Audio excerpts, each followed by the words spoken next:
What is going on, everybody? This is Mike Hughes, and you're listening to Mike on the Mic. I'm sitting here again with my boy, Kohl Franklin, Chicago Cubs prospect. Kohl, it's great to have you back on the show again, man. How have you been? How's everything going? Yes, sir, man. Well, good talking to you again. Remember, I've been good, bro. Just chilling, rehabbing right now, trying to get back to it. Right. And, we talk about the rehab. We all know it's a process. Everything's going on with that. We're not going to get too touchy into it because, nobody needs to know your business but you. You know what I mean? At the end of the day, it doesn't matter. But there's a lot of things that there are to talk about today. And I'm going to make you talk about them, whether you like it or not. Brennan didn't really like talking about it. He shied away. But I know you. I know you'll give me the deets, how you feel about it. Trade deadline coming up. Obviously, I think it's safe to say Kohl Franklin and Brennan Davis are safe. I don't think we're buyers this year. Selling wise, Jock Peterson gone, Baez, Rizzo, Bryant, nobody knows what's going on. Kyle Hendricks, the list goes on and on. Pretty much everybody on that current roster is up for grabs. I know you're humble. I know you're the man, the legend himself. But watching guys like Keegan Thompson, Justin Steele all coming up, how anxious are you to get back on the field, continue to doing your thing, not even just making it to the show, just to continue to be you? And like I said, well, obviously just having that opportunity to like start kind of open up and as a little kid, you dream about it. It's like playing the big leagues and like kind of seeing like things unfold and like everything come full circle. It's surreal to see, and it's definitely surreal to like be in the moment and actually live it. But man, it's a blessing to be in the position where I'm at and where I've got myself to. And I can't thank, the people around me enough. But it's such a thing to where, you have it in your grasp and like you can't like give up. Like you can't let it go. It's like you have to keep working harder, because the day you stop working, that's when those dreams and those goals like a little farther away. And so, I mean, basically to me, it's just keep my head down and keep doing my work. Right, exactly. And I think a big part of it is for you, 21 years old, like we were talking about before the show just a little bit, like with the rehab and everything, like you have all the time in the world. And I think that's the beauty about this, is that, whether we're going into a rebuild, whether, it's out of your hands, obviously, but time is on your side for the first time in a long time. Because normally, winning teams, they want the guys who are ready now. But for you, you get that kind of not relaxation type vibe of like, okay, I can take my time, but like, you can perfect your craft to the highest extent that you can. But with that being said, we talk about rehab, and we're not going to get too deep into, what kind of exercises is he doing? What kind of things are going on? It doesn't matter. I want to know, what does Kohl Franklin do on his off days? What has he been doing to relax? What have you been doing, just chilling wise, not have anything to do with the exercise or any of it? Man, bro, I've always been kicking it. Like I could come back from the field, bro, play some Call of Duty. Honestly, that's all I've been doing. Is just kicking it, bro, just chilling, taking it day by day, just playing old Warzone with my boys. Bro, you gotta hop on Fortnite with us, bro. What are you talking about? No, I don't. Cole, don't give me that. Don't give me that look, bro. I'm telling you, I know these guys, and you can say whatever you want. I'll hop on Warzone with you if you give Fortnite a chance. I'm telling you, these guys, bro, they're builders. They're insane. They're like 30 years old. I play with, bro. They're crazy, bro. They're cracked. Bro, I used to be into it, bro, but I kind of, because me, Jensen, and Brennan used to play all the time, and I kind of got out of it when like spring training ended and we were all going different spots. See, that's exactly how I was. Like, I was not into that game whatsoever. But then quarantine hit, and we were like, dude, I promise you, I hadn't played GTA or anything like that since like probably like 8th grade. You know what I mean? Like freshman year in high school. And then quarantine hit, and we were like, damn, like what are we supposed to do? And I was like, man, we just got on Fortnite. We just got on GTA. It was the craziest time, bro. But hey, have you checked out? I know everyone listening to this is probably like, what are they talking about? But this is our show. We're doing what we're doing. Have you checked out Space Jam yet? Bro, I haven't. I've honestly heard bad reviews from it though. Bro, like, okay, can I give you like non-spoiler, like full, like how I feel about it? I felt like personally, it was like a different, you kind of got to go into it with like a different vibe, like a different kind of movie. Like you can't think of it as like, okay, so like respectfully, Space Jam 1, like the message in that was Michael Jordan can shit on anybody, like whether it be Monstars, Looney Tunes, people. This one was kind of like a message, like, you know what I mean? Like, it was like LeBron learned something about like being a better person. It was like those kind of movies, you know? Yeah, I feel you. Yeah, which was like cool in its own thing, but Yeah. like I'm seeing like I don't know how you feel. I'm seeing like all these like 40-year-old Jordan heads. They're Oh, all like, nah, F this, like this isn't cool. And I was just like, bro, like this is a kid's movie, bro. Like yeah, exactly. I was like, bro, like I don't know. It was just I just felt like there was a lot of weird like pressure put on the movie. And I was like, this is supposed to be dope. Like this is supposed Yeah, to be 100%. Yeah, it's built up. right. But with that being said, get off the Looney Tunes conversation. Like for you, you're back at Myrtle Beach, if I'm not mistaken. You're I'm in back, Arizona now. you're in Arizona now? Yeah, Right. But like you're with the Pelicans, no?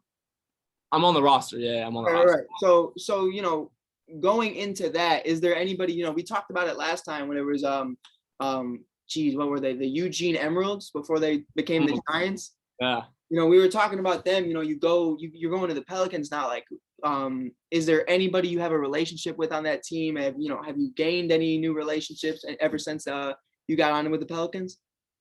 Well, so a lot of the guys there, I mean, I got to know quite a bit. Like Blake Whitney, he was my roommate, my first roommate in Eugene. Ed, I got to know Ed quite a bit, just kind of through like being out here in Arizona and the camps and stuff. Right. Jordan, I know Jordan for a little bit. Trying to think who else is on that. Ethan Hearn. I got to know a lot of these guys kind of just over the camps that we've been through with the Cubs, but and kind of just getting to know them when they first got drafted. Yeah. And kind of building a relationship with them. Right. And we talked about that. I believe dude, it was like the Super Bowl, right? The last time me and you talked. Dude, that's I think so, yeah. Yeah, around then. That's crazy. You see my Bears looking pretty nice now, Justin Fields. We're looking a little slight, Cole. That's all right. It's a conversation for another day. But we talk about it a lot, like your relationship with Brennan, your relationship with Ryan, all these guys, and you build one with Ed. And Brennan and I were talking about it the other day too, and I just wanted your take on it. Like we obviously talked about the trade deadline and knowing that these guys aren't going to last forever, entering their 30s. When you build these relationships at 21 years old, I forget Ed Howard's like 19. It's crazy. It's crazy as shit. But you build these relationships so young, and mind you, these relationships last in the minors for what, 2-3 years at minimum.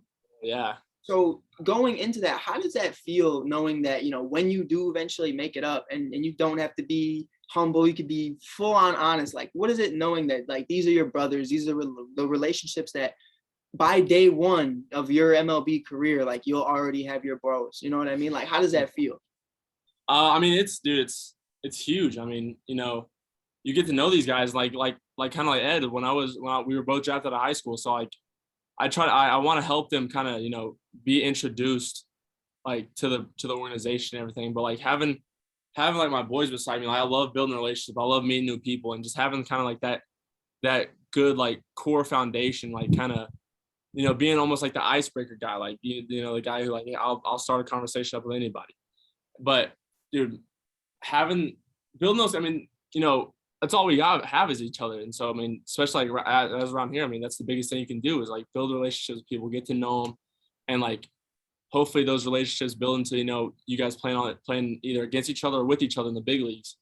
And so, I mean, that's one thing I really cherish is like getting to know people and like getting to know people's stories and just always being a good person. And so, I mean, I think good karma surrounds you, so you put it out in the world. So, I mean, if you're teammates with them, dude, you have a great connection. You build chemistry, through minor leagues.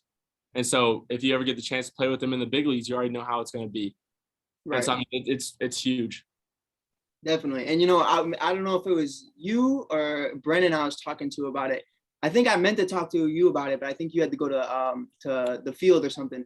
We were talking about how I work at Wrigley Field in the morning crew, like I'm just, whatever, like I hose the field, I take care of everything. And my boy, Jeremiah Paprocki, he actually got a PA job there.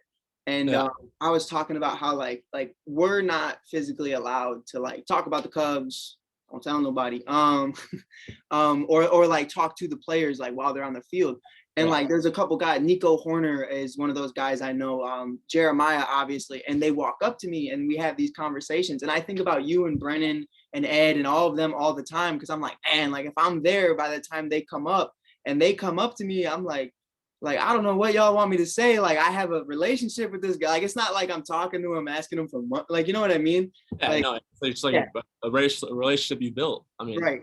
And dude, you should have seen like the look on their faces when I was talking to them. They were like, "Oh, like what's happening?" I was like, "Nah, bro. Like that's my guy right there. I knew him before you." exactly. But it's like one of those bonds you build with people, and nobody really gets that. You know what I mean? And I feel like straight out of high school, and then there's guys like Bryce Harper who, if I'm not mistaken, didn't even finish high school. He did the GED thing and it does everything. He didn't really build those type of relationships. And you can tell when guys don't really mesh with each other well, or that they haven't spent a lot of time. But when I watch your film, when I watch Brennan's, when I watch everybody, I feel like it's just such a tight knit group. And I feel like I can't wait to see that transition moving forward. But Yeah. for you, and we talked about it before, whether they make it out or not of the trade deadline, whether they re-sign, whether it may be that or here or there, like during spring training, did you build any relationships with anybody in particular on the Cubs roster right now that you hadn't really had before? Um, I would well. So this year the spring trainings were split up. It was like the big league spring training and then the minor league spring training. So we never got the chance to interact with the big leaguers. Right. But I would say during the rehab process, I've got to know, a couple guys that I didn't really think I'd ever really like, get too close with. And like, thankfully, like Jonathan Holder's been a really good guy to talk to, like just along the way and kind of just like, because as a baseball player, there's always knowledge to be learned. Right. And so like kind of just even like sitting down and talking to him about stuff, like he's always offering the helping hand. And so like just building relationships like that for the guys that have been there and had the opportunity to kind of just talk to about and like ask them, just the stuff you don't really get from other people is Right. like asking like what it takes, like what was the hardest part, like about like the transition between, minor leaguers and big leaguers. And so I'd say the biggest one I've gained definitely is probably Jonathan Holder for sure. Yeah, definitely. And those are one of those things that I feel like matter the most. Like on every team I've been a part of, whether it was as a rookie, as a freshman, or even going in as a sophomore. Because I feel like, second year you think you have it all figured out. And then instantly like you realize like, oh yeah, I'm still new, Yeah, absolutely. But you don't always get those guys. You don't get those cats that are like willing to stick their neck out for you or even just stay 5 minutes after. So to have that type of relationship, I feel like, I don't know how you feel about it, but I feel like without that, you don't have that championship roster. You know what I mean? Yeah, absolutely. But That's kind of, I mean, that's how I look at it. And I also look at it as like, just like building chemistry, like throughout the organization. Cause you never know who you're going to be teammates with. right. And the best way to, the easiest way to win is like to build chemistry with your teammates, like to know, like, what makes him go want to play, like what, like just having that like camaraderie with like all your teammates. I think that's the best like goal to winning.